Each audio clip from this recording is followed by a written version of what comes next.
ایک وقت کی بات ہے، ایک شہر میں ایک امیر آدمی رہتا تھا۔ وہ بہت شوقین آدمی تھا۔ وہ اپنے آپ سے بہت پیار کرتا تھا۔ وہ ہر دن نئے کپڑے پہن کر اور نئے جوتے پہن کر اور خاص قسم کی چیزیں کھا کر اپنے دن کو شاندار مناتا تھا۔ جو کھاتا تھا بچ جاتا تھا، اس کے نوکر دروازے سے باہر پھینک دیتے تھے تاکہ کتے اسے کھائیں۔ پر اس امیر آدمی کے دروازے کے باہر ایک بھکاری بیٹھا کرتا تھا جس کا نام لازر تھا، جو چوٹوں اور زخموں سے بھرا ہوا تھا۔ اس کے دل کی خواہش تھی کہ امیر آدمی کے دروازے سے پھینکا ہوا کھانا کھا کر پیٹ بھر سکے، اور دن گزرتے گئے۔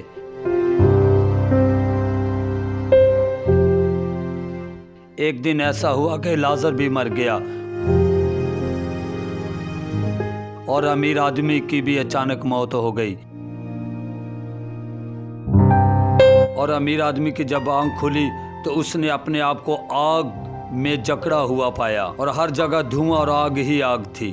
وہ چلاتا رہا، اور اچانک اس نے اپنی آنکھیں اوپر لگائیں اور دور سے ابراہیم کو دیکھا اور لازر کو اس کی گود میں، اور اس سے پکار کر کہا، مجھے بچاؤ، مجھے بچاؤ، اے باپ ابراہیم، مجھ پر رحم کر، اے باپ ابراہیم، مجھ پر رحم کر، مجھ پر رحم کر، اور لازرس کو بھیج کہ وہ اپنی انگلی کا سیرا پانی میں بھگوئے اور میری زبان کو ٹھنڈا کرے، کیوں میں آگ میں تڑپتا ہوں۔ بیٹا یاد کر کہ تو اپنی زندگی میں اچھی چیزیں حاصل کر چکا، اور اسی طرح لازر بری چیزیں، بس اب وہ تسلی پاتا ہے پر تو تڑپتا ہے۔ اور ان سب باتوں کے درمیان ہمارے اور تمہارے درمیان ایک بہت بڑا گڑھا ہے، جس کی وجہ سے نہ کوئی وہاں سے یہاں آ سکتا ہے اور نہ یہاں سے وہاں۔ بس ہے باپ، میں تیری منت کرتا ہوں کہ تو اسے میرے باپ کے گھر میں بھیج، کیونکہ میرے 5 بھائی ہیں، وہ انہیں بتائے، ایسا نہ ہو کہ وہ بھی اس عذاب میں پڑے۔ ان کے پاس توریت، موسیٰ اور صحف انبیاء تو ہیں، وہ ان کی سنیں۔ نہیں ہے باپ ابراہیم، لیکن اگر کوئی مردوں میں سے ان کے پاس جائے تو وہ توبہ کریں گے۔ لیکن جب وہ توریت، موسیٰ اور صحف انبیاء کی نہیں سنتے، تو اگر مردوں میں سے بھی کوئی جی اٹھے تو وہ اس کی بھی نہ مانیں گے۔ مسیح میں سب کو سلام۔ میرے پیارے بھائیوں، یہ کہانی ہمیں یہ بتاتی ہے کہ اس بات پر کوئی شک نہیں کہ جنت اور دوزخ دونوں ایک الگ الگ مقام ہیں۔ مرنے والا انسان ان دونوں میں سے کسی ایک جگہ پر چلا جاتا ہے۔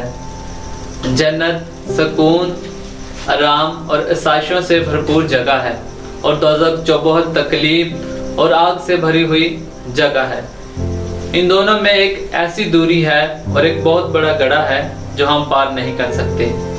آج ہم اس بات پر اپنے خداوند کا شکر ادا کرتے ہیں کہ ہم زندہ ہیں۔ ہمارے پاس موقع ہے کہ ہم اس عذاب سے بچ سکیں۔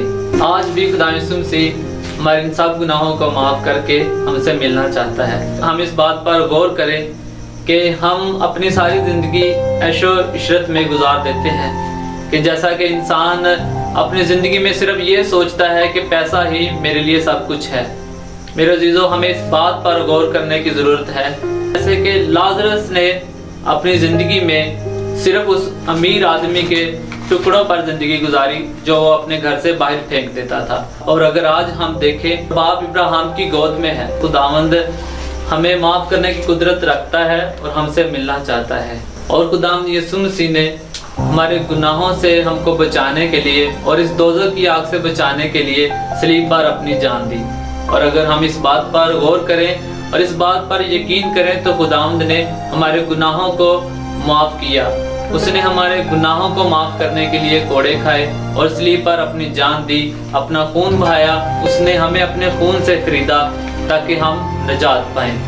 اور میرے عزیزو، ہمارے پاس صرف ایک ہی موقع ہے، ہمارے پاس صرف یہی وقت ہے توبہ کرنے کے لیے اور گناہوں سے بچنے کے لیے، اور یہ بھی ہمارے ہاتھ سے نکلا جا رہا ہے، کیونکہ خداوند کے پاک کلام میں لکھا ہے، خداوند یسوع مسیح پر ایمان رکھ تو تو اور تیرا گھرانہ نجات پائے گا۔ اعمال 16 باب اس کی 31 ہے۔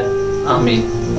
تو جی ناظرین، آپ کو یہ ہماری ویڈیو کیسی لگی؟ اگر اچھی لگی ہے تو پلیز کامنٹس باکس میں اپنی رائے ضرور لکھا کریں، تاکہ ہم اسی طرح آپ کے لیے اچھی اور ویڈیوز لے کر آتے رہیں۔ تو پلیز اگر آپ کو یہ ہماری ویڈیو اچھی لگی ہے تو ہمارے چینل کو سبسکرائب کریں اور لائک کریں اور شیئر کریں. شکریہ. God bless you.